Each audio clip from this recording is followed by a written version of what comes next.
মুগ ডাল ভেজে নিয়েছি, তার মধ্যে দিয়ে দিয়েছি পরিমাণ মতন গোবিন্দভোগ চাল।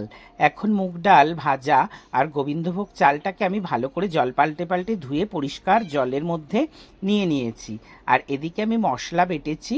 মশলার মধ্যে গ্রেট করা আদা, ধনে গুঁড়ো, জিরে গুঁড়ো, শুকনো লঙ্কার গুঁড়ো আর দিয়েছি কয়েকটা চেরা কাঁচা লঙ্কা। এবারে কড়াইতে আমি তেল দিয়ে দিয়েছি। তেল গরম হয়ে গেছে। এখন আমি ফোড়নে দেব 5 ফোড়ন, শুকনো লঙ্কা আর তেজপাতা।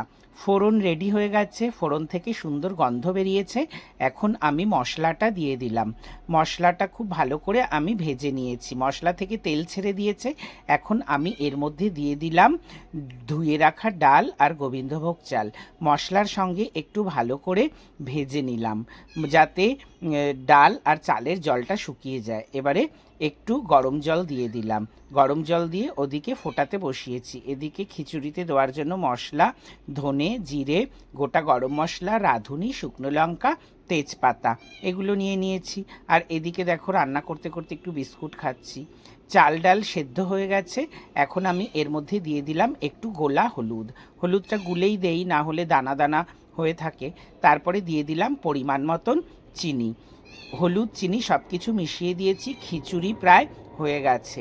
এখন আমি এর মধ্যে দিয়ে দিলাম কিছুটা পরিমাণ মতন ঘি। এবারে ওই যে মশলাগুলো আমি শুকনো খোলায় ভেজে গুঁড়ো করে নিয়েছি, সেই মশলাটা দিয়ে দেওয়ার পালা। মশলাটা দিয়ে দিলেই খিচুড়ি রেডি। এই যে মশলাটা দিয়ে দিলাম, এবার মশলাটাও নামিয়ে নেব। সকাল থেকে বৃষ্টি, তাই খিচুড়ি রান্না করি।